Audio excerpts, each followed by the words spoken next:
When we craft strategy, we try to impose order on a chaotic reality. But even with a superb strategic vision and the formulation of prudent strategy, the best laid plans can go awry. Let's start with an example that seemed like a good idea and on paper carried a strategic elegance, full of daring and elan to propel it forward. It was September of 1944 during World War II, and Operation Market Garden, it seemed like the right plan at the right time, especially to the man who conceived it. The Allies had raced across France and were right at the German border, poised to make the final push and end the war. But the Allied offensive against Germany had run out of gas, literally. Supplies were scarce, and so British Field Marshal Bernard Montgomery conceived of Operation Market Garden. Montgomery wanted all fuel supplies given to him for his plan. The operation was to flank the Germans to the north, where Belgium meets Holland.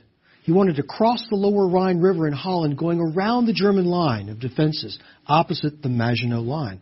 And he wanted to thrust into Germany. An exciting plan.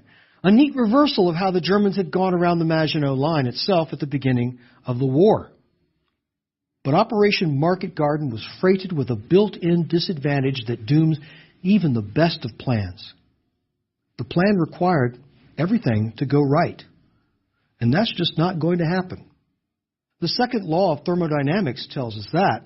It tells us that if left to themselves, all systems tend towards entropy and disorder.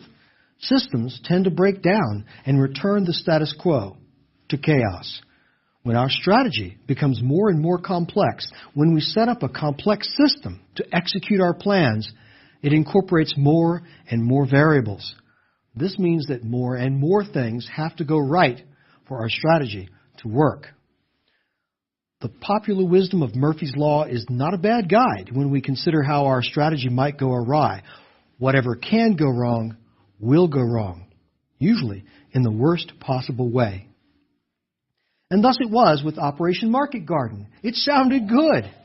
Airborne troops would parachute in to seize a series of 6 bridges behind enemy lines, all the way up to the final bridge over the Rhine at the town of Arnhem, more than 60 miles away. There were 6 water obstacles the Allies would have to cross, and all 6 bridges would be seized simultaneously. 4 divisions of airborne troops would be dropped to seize these bridges. And the last bridge, at Arnhem, would be seized and held by airborne troops for 4 days until the ground forces could fight their way through to them over a distance of 62 miles through enemy territory. How does this sound to you so far? For the ground attack, the Allies would advance their tanks along a single highway that was 2 lanes wide, and it was raised above the flat terrain around it. The ground on either side was too soft and mushy to support vehicles of any kind, and it was crisscrossed with dikes and drainage ditches. Tanks and trucks couldn't even leave the road. What about intelligence on the enemy? What could we expect from the enemy? Well, it seemed to the Allies' high command that the German resistance had broken.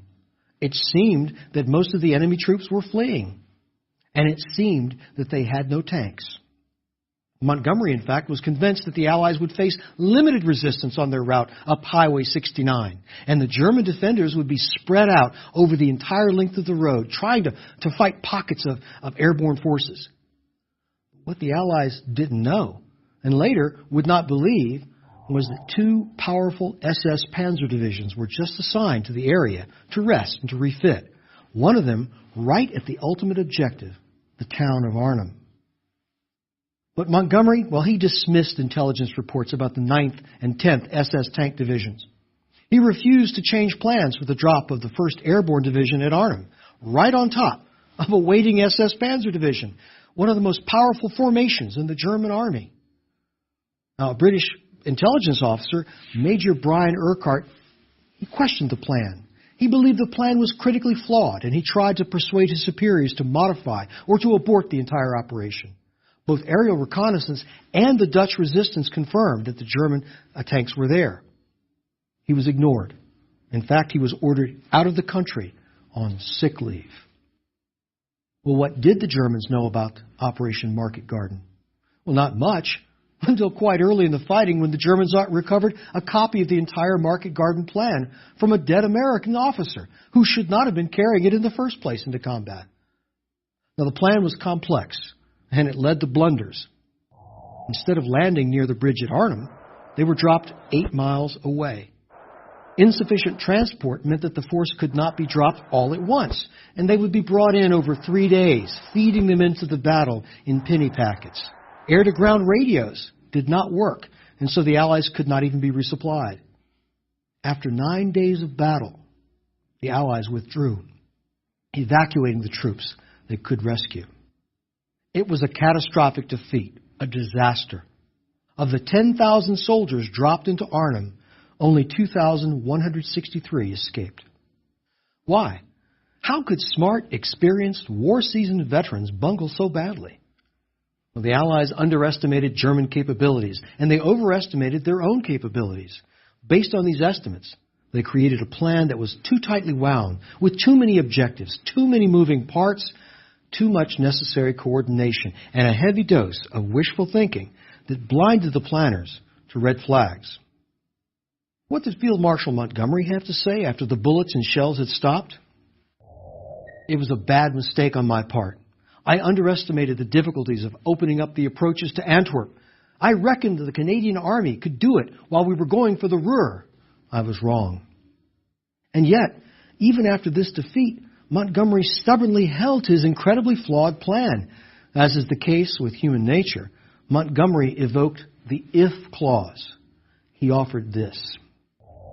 In my prejudiced view, if the operation had been properly backed from its inception and given the aircraft, ground forces, and administrative resources necessary for the job, it would have succeeded, in spite of my mistakes, or the adverse weather, or the presence of the 2nd SS Panzer Corps in the Arnhem area. I remain Market Garden's unrepentant advocate. In other words, if everything had gone according to plan, the overcomplicated plan would have worked. In the business world, consultants tasked with strategy can claim the same thing. The strategy I offered would have been fine, but the company failed to execute properly. Operation Market Garden is an example of overreach. Overreach occurs when our capabilities and our strategy, they just don't match. They don't align with each other. Overreach is one of the pathologies that can interfere with the implementation of our chosen strategy. Much of what goes wrong in strategy occurs because of bad planning and poor execution. If you had to choose, which would you rather have? A well-executed, bad plan, or a good plan, poorly executed? Even with crisp execution and follow-through, a superb strategy may still fail due to reasons outside our ability to predict or to adapt to.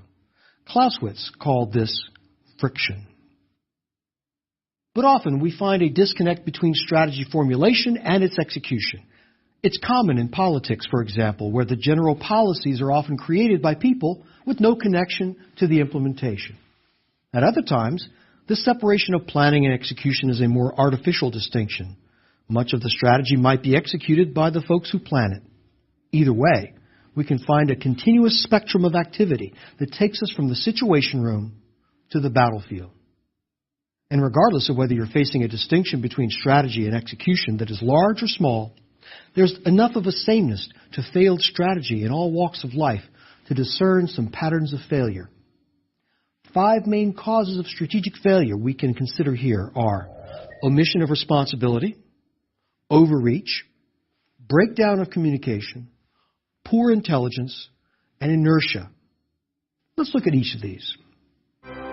First, the omission of designated responsibility. In strategy, nothing happens when no one is responsible. This is like many other things in life. This is as much a part of failure of strategic leadership as it is a disconnect between strategy and its implementation. Some people have difficulty making the connection between planning and executing plans.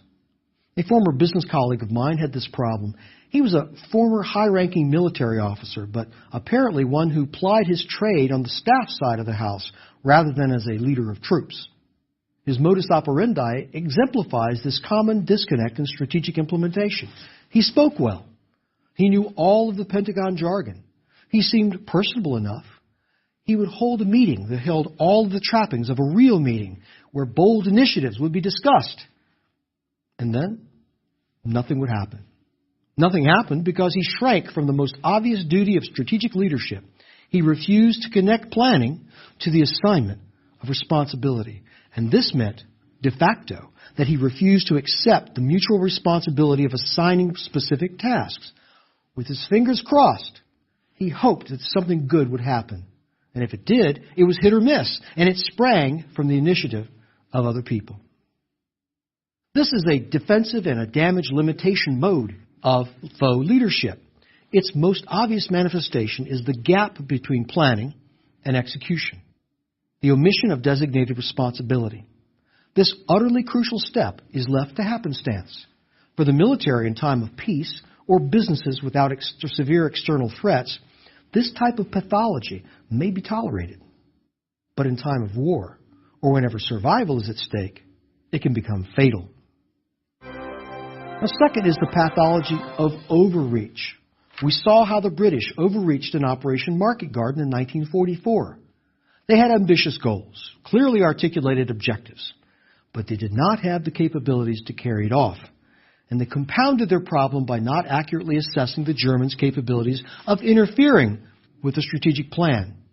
In fact, it was almost as if the strategy was to be crafted and executed without German interference, as if the Germans would play a passive role, powerless to interfere with British aims.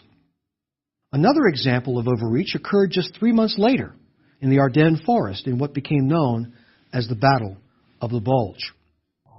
In December of 1944, Germany was on the brink of defeat in World War II. Or so she seemed. The Russians were closing in the east, and in the west, Americans were debating whether, the war might be over by Christmas. But in Germany, the view was different. Germany planned a breathtaking offensive in the Ardennes forest of Belgium that sought to gain strategic military and political objectives. The intent was clear.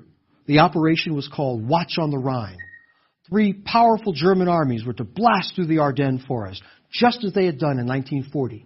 The offensive would split the American and British lines, seize the strategic port of Antwerp, and it would buy the Germans time for the Anglo-Russian alliance to crumble.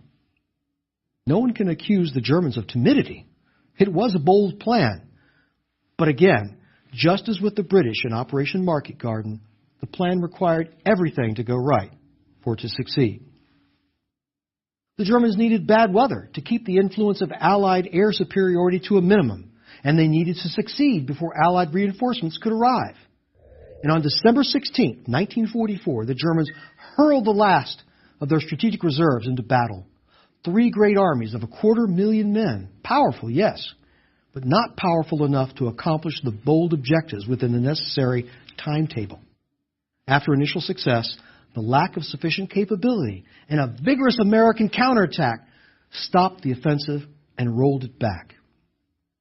And as with Market Garden, the Germans did not have the wherewithal to accomplish their bold objectives. Like Market Garden, the plan underestimated the enemy capabilities to interfere with the execution of the plan.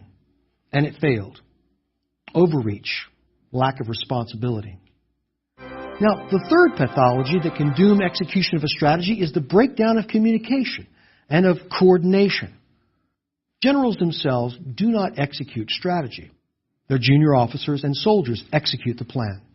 But even with the best intent, even with plans clearly articulated, constant communication is critical, especially in executing a plan with many participants and many moving parts. And we sometimes think of poor communication as a euphemism for 2 people who just can't get along. Often that's true. And it can cascade. It can cascade into an implementation of our strategy where coordination is upended. And sometimes the exact opposite of what we intend happens. In the following example, poor communication and execution leads to a grotesque inferno on the battlefield, such a debacle that it is immortalized in verse by Great Britain's poet laureate Alfred Lord Tennyson. Now, when they compose poetry about your strategic failure, you know it's boneheaded. You know you have a candidate for the strategic hall of shame. Here I talk about the example of the charge of the Light Brigade during the Crimean War in 1854. The location was the port of Balaclava on the Crimean Peninsula. The British were fighting the Russians, and the overarching strategy of the units involved was to support the siege of Sevastopol and to seize Balaclava, a nearby port.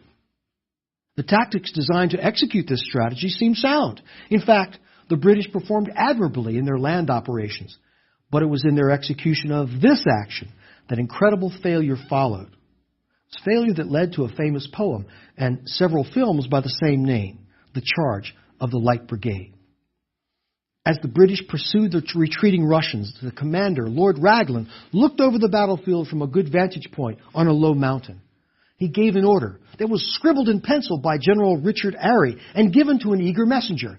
This messenger, a Captain Nolan, galloped down the mountain and excitedly rode up to Lord Lucan, who was commanding the Heavy Brigade and the Light Brigade. The order was vague. It stated that the British cavalry should sweep the cannon from the ridge. But it did not say which ridge. And the cavalry on the field itself below, they couldn't see the cannon. Here, in fact, is the exact order. Lord Raglan wishes the cavalry to advance rapidly to the front, follow the enemy, and try to prevent the enemy carrying away the guns. When Captain Nolan rushed up to Lord Lucan to present the order, he added his own urgency to the message. He urged the cavalry to attack immediately. Well, when Lucan asked Nolan which guns, Nolan responded with a wide sweep of his arm, gesturing at the mass of Russian guns at the end of the valley, a mile away. And this is how the 600 Lancers, Dragoons, and Hussars of the Light Brigade formed up at the valley mouth and rode at a trot down the valley floor for a mile, with Russian cannons on the heights to either side, blasting them, and cannons awaiting them at the end of the valley. They accelerated to a gallop through a storm of shot and shell. A journalist on the scene, William Howard Russell, he described it this way. They swept proudly past, glittering in the morning sun in all the pride and splendor of war. We could scarcely believe the evidence of our senses. Surely, that handful of men were not going to charge an army in position. Alas, it was but too true. Their desperate valor knew no bounds, and far indeed was it removed from its so-called better part, discretion. Now, up on the mountain, Lord Raglan and his staff, they looked down in horror as the scene unfolded below, as the Light Brigade went the wrong way. It plunged into the valley and into immortality. Now, rarely has the execution of strategy been so publicly short-circuited by miscommunication. The actual order that triggered this debacle now resides in the National Army Museum in London, a mere note of 8 lines and a vivid reminder of how small a fatal breakdown of communication can be. The fourth pathology that hinders our execution of strategy is poor intelligence. Let's look at a strategic failure from 1942 that isn't emphasized much in history books. Certainly, the British would rather forget this horrendous fiasco as well. I cite this British raid on the French port of Dieppe as an example of strategy poorly executed because of faulty intelligence and poor counterintelligence. But the Dieppe raid in August of 1942 across the English Channel can just as easily serve as the example for a number of other strategic pathologies. This operation shows much of what is wrong with strategy that is based on an unclear objective, sabotaged by loss of institutional control, and supported by poor intelligence. To this very day, the point of the Dieppe raid is still not quite clear. In hindsight, the operation was assigned a mission ostensibly to learn lessons in how to conduct an amphibious invasion. But at the time itself, the strategic purpose was vague. Planning for the operation was lengthy and sporadic. The British High Command, they canceled the raid scheduled for July 5th because of bad weather and of the loss of surprise. But the raid, it had taken on a life of its own. It quickly became a prestige project to serve the ambitions of a single man, Vice Admiral Louis Lord Mountbatten, then Chief of British Combined Operations. Lord Mountbatten resurrected the plan, and he called it Operation Jubilee, and he pushed it forward as a personal project without authorization. He had neither permission nor access to enough resources, nor access to intelligence. Because it became Mountbatten's personal project, his planners were forced to utilize intelligence that was months old, and that intelligence on the area was poor and unreliable. The British knew nothing about hidden German gun emplacements on the cliffs. British planners had assessed the slope of the beach and whether tanks could use it by closely examining holiday snapshots. The planners completely misjudged British capabilities in executing the attack. In the attack itself, tanks sank into the soft, pebbly beach, and a few could even breach the high sea wall. Only 15 tanks made it off the beach, and these were quickly repulsed. Naval support was completely insufficient, and for political reasons, the British had elected, not to bomb the German positions, so as not to alienate the French with civilian casualties. While British intelligence was seriously flawed, German intelligence, on the other hand, exposed the operation early on. After the fact, veteran memoirs and many accounts of interrogated German prisoners, German captors, and French citizens all show that the Germans had been preparing for the anticipated attack for weeks. The Germans were on high alert for the attack on August 19th and well prepared to defend against it. The British assault began at 5 a.m., and after just 6 hours, such disaster loomed that the Allied commanders were forced to call a retreat. The Germans who defended Dieppe were outnumbered 5-1, and yet they achieved a great victory. Of 6,000 men attacking, the Allies lost 3,300 killed or captured. German casualties were approximately 600. The Dieppe raid deserves detailed study to understand how a plan can spiral out of control and be negatively influenced by a host of factors, many of them controllable. The raid, despite all of the shortcomings that were recognized at the time, continued to move forward as if it were preordained and beyond the power of human beings to stop, even if human rationality concluded that it should be. In fact, the Dieppe raid's rigidly inflexible qualities lead us into the final pathology that causes poor strategic execution. We next examine the pathology of inertia, or more colloquially, throwing good money after bad. We think of inertia as the tendency for a body at rest to stay at rest. It's the tendency for the status quo to remain in place. Inertia is resistance to change. But inertia is also the tendency for a body in motion to stay in motion, in a particular direction, on a fixed course. Employees can stay on a particular promotion track merely because of organizational inertia. Strategy can be like this, paradoxically. Bad strategy, in particular. And there are good reasons for this. Strategies are so difficult to craft, and even more difficult to implement.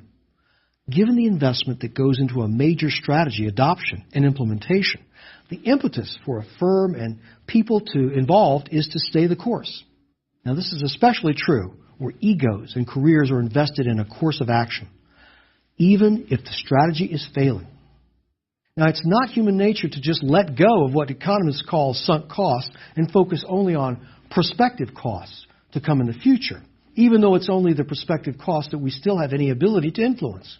For example, in 2008, the investment bank Lehman Brothers refused to change course for months after the bankruptcy of Bear Stearns had made clear that a continued strategy of high leverage reliance on mortgage-backed securities could be punished most severely by investors. Lehman Brothers went into bankruptcy that same year. When lives are directly at stake, changing course becomes an even more urgent matter, and the pathology can sometimes take on horrific proportions, as it did in 1916 in the Battle of the Somme. The Battle of the Somme during World War I began with a British offensive on July 1st and was designed to steamroll the Germans and to break the stalemate of trench warfare, to break through to open ground. The plan called first for a crushing artillery barrage to obliterate the German positions, destroy barbed wire entanglements, and to demolish the German artillery. The British, they would simply walk in to occupy the newly won territory. But none of this happened. A 7-day artillery barrage gave the enemy adequate notice of what was to happen. But the German defenses proved incredibly durable, and they remained almost intact. This fact, well, it was known to the British. It was obvious that the preconditions for the successful execution of the British strategy had not been met. So the commander of the British Fourth Army, General Sir Henry Rawlinson, was faced with this decision: to pursue a strategy that vitally depended for its success on the destruction of enemy defenses, when these enemy defenses were left almost intact. Inertia took over. Rawlinson let bravado carry the day. He gave the order for the attack. The British emerged from their trenches, and they marched slowly over open ground under machine gun and artillery fire. And by the end of the day, they had suffered 60,000 casualties. This was 20% of the entire British force that attacked that day. Military historian Jeffrey Reagan described the bloody battle this way: Rawlinson must have known that this would happen and that he could prevent it, but this would have called into question the whole strategy on which the British plan was based. Instead, he let the attack go ahead, even though he knew that the plan had already failed, that the strategy had failed. When the horrendous casualty figures came in, Rawlinson ordered his staff to destroy all the notes that he had issued as a guide to the officers leading the attack.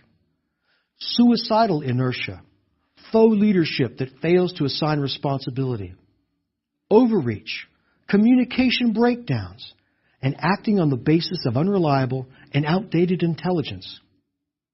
We focused on military examples to highlight possible consequences of these pathologies as clearly as possible.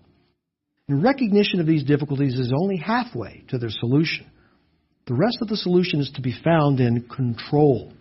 We must create a control mechanism so that we may massage a strategy to successful completion.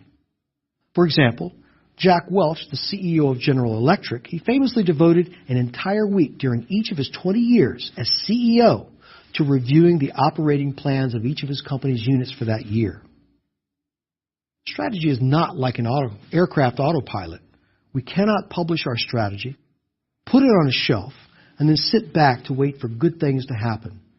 We must follow through. We must assign responsibility. We must avoid overreach, maintain clear communication, nurture effective intelligence, and reject inertia in the face of new information.